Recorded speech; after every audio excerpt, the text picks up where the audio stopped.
Shalom, puji nama Tuhan.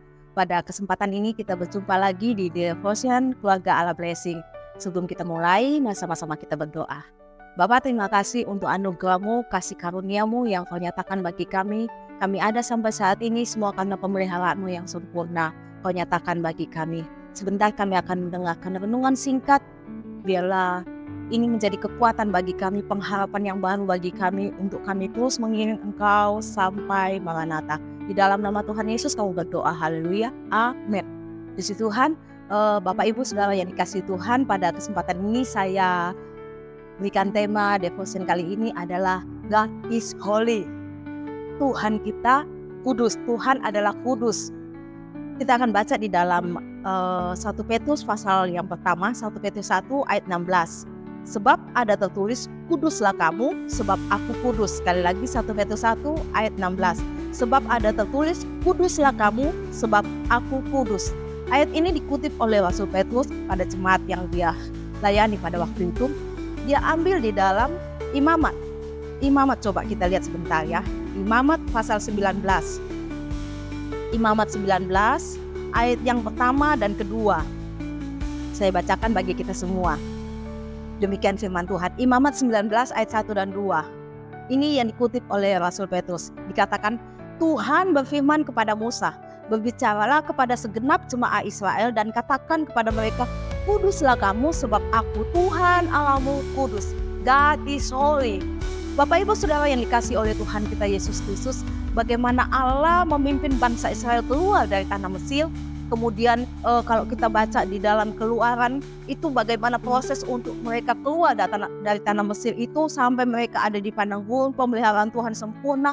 Bagaimana Tuhan mengingatkan mereka. Kalau kita sudah ada di Imamat, kitab Imamat dalam perjanjian lama ya, Alkitab kita, kitab ketiga di dalam Alkitab Imamat, itu tentang bagaimana Tuhan memberitakan, menyampaikan bahwa isi hatinya, kamu harus kudus. Itu semua ada ketetapan, ada peraturan yang Tuhan tetapkan di sana kepada bangsa Israel setelah mereka keluar dari tanah Mesir.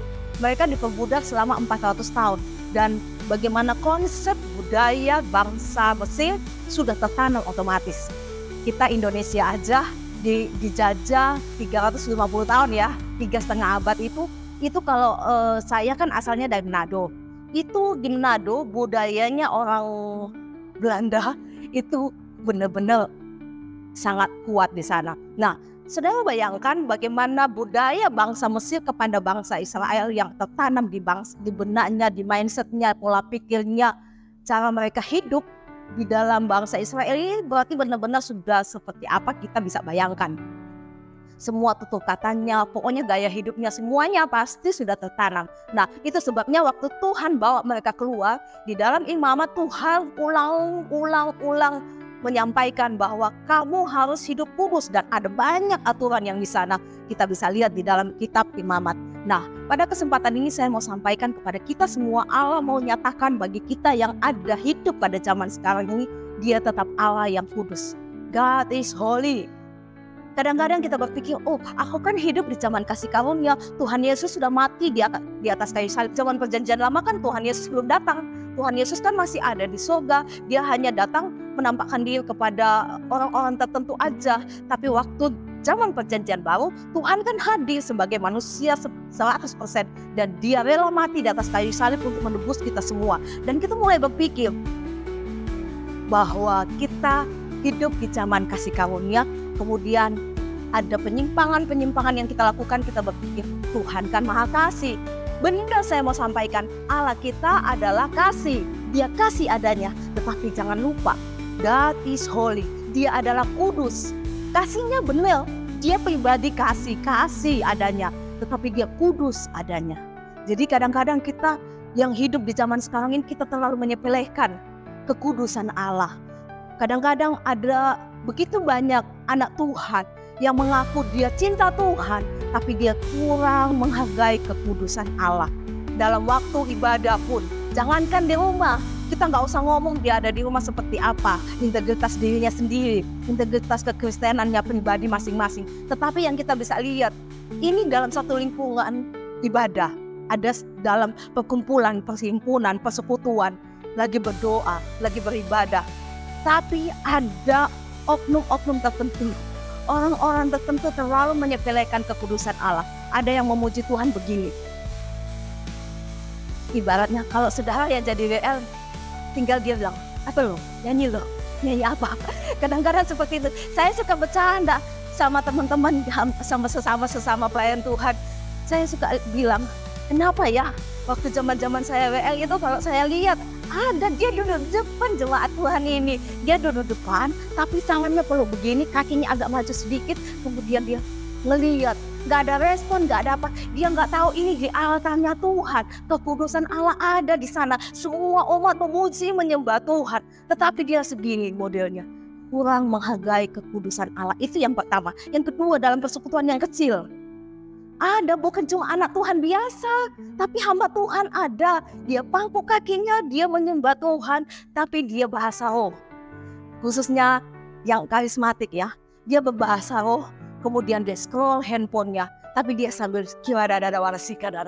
dia ngomong bahasa roh lancar, tapi dia tidak menghargai kekudusan Allah. Saya merinding. Saya ajak kita baca. Ada satu ayat yang luar biasa di dalam Imamat pasal yang ke-10. Ini khusus imam dan berlaku bagi anak Tuhan. Imamat 10 ayat yang pertama saya mau bacakan bagi kita semua. Firman Tuhan bilang begini, Imamat 10 ayat 1. Kemudian anak-anak Harun. Siapa Harun itu? Imam besar yang ditunjuk Tuhan secara khusus. Bukan diangkat oleh manusia, tapi Tuhan yang tunjuk secara khusus. Harun, kamu adalah abangnya Musa, kamu harus jadi imam. Jadi Harun ini imam yang pertama ditunjuk Tuhan. Kemudian anak-anak Harun, Nadab dan Abihu. Ini anaknya Harun, anaknya imam besar. Nadab dan Abihu masing-masing mengambil perbaraannya, membubur api ke dalamnya, serta menaruh ukupan di atas api itu. Dengan demikian mereka mempersembahkan ke hadapan Tuhan api yang asing yang tidak diperintahkan Tuhan kepada mereka. Ayat 2, maka keluarlah api dari hadapan Tuhan lalu menghanguskan keduanya sehingga mati di hadapan Tuhan.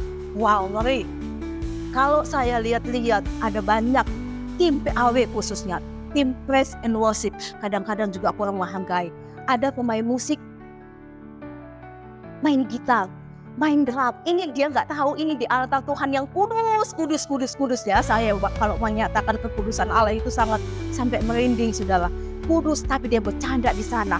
Saudara tahu zaman sekarang tim PAW itu kan ada MD-nya, musik director. Dia suka ngomong di sana dan mereka bercanda di sana. Itu kebongkar, saya sudah tahu. Nggak usah bukan rahasia lagi, sudah rahasia umum. Kalau tim musik pasti tahu. Nah kadang-kadang dia sepelekan, oh kita kan zaman kasih karunia. Saudara, kalau baca Imamat 10 ayat 1, 2, dan 3, wow mengerikan. Tuhan menghanguskan Nadab dan Abihu. Mungkin kita sekarang masih dikasih kesempatan karena anugerah Tuhan yang luar biasa dalam kehidupan kita. Dia mati di atas kayu salib demi kita. Tetapi ingat, kekudusan Allah juga nyata bagi kita.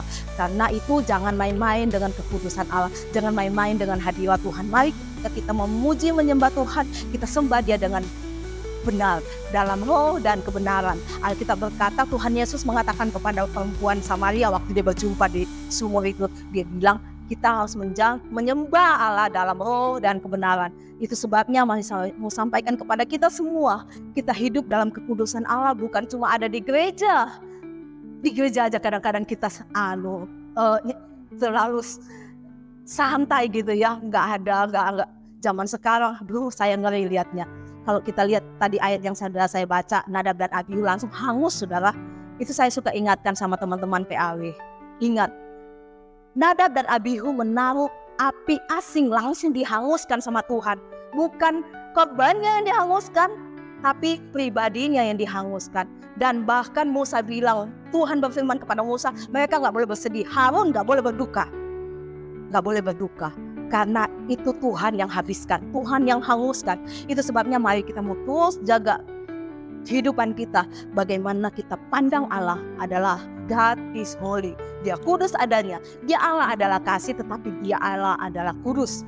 Itu sebabnya mari sama-sama kita mau merenungkan kebesaran kekudusan Allah dalam hidup kita, sehingga kita tahu bagaimana kita bersikap Ketika kita memuji, menyembah Dia, ketika kita hidup sehari-hari, kita ingat bahwa Allah yang kita sembah adalah Allah yang kudus. Puji nama Tuhan. Mari sama-sama kita berdoa. Terima kasih Tuhan Yesus untuk kasih setia-Mu yang Kau nyatakan dalam hidup kami. Ampuni kami kalau selama ini kami kerap kali melanggar kekudusan-Mu Tuhan. Seringkali kami meremehkan kekudusan-Mu Tuhan. Kami berpikir bahwa mungkin kami berpikir bahwa kami sudah ditebus dan kami hidup dalam kasih karunia.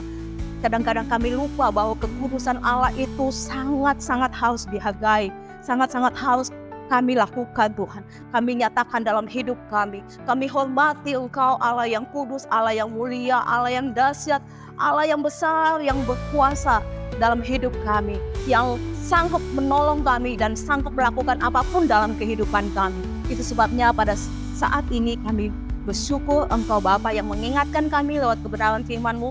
Tuntunlah kami Allah Roh Kudus sehingga kami hidup sesuai dengan apa yang Kau mau. Kami hidup dalam kekudusan Allah. Terpuji nama-Mu Bapa, segala hormat dan kemuliaan hanya bagi-Mu. Di dalam nama Tuhan Yesus kami berdoa. Haleluya. Amin. Tuhan Yesus memberkati.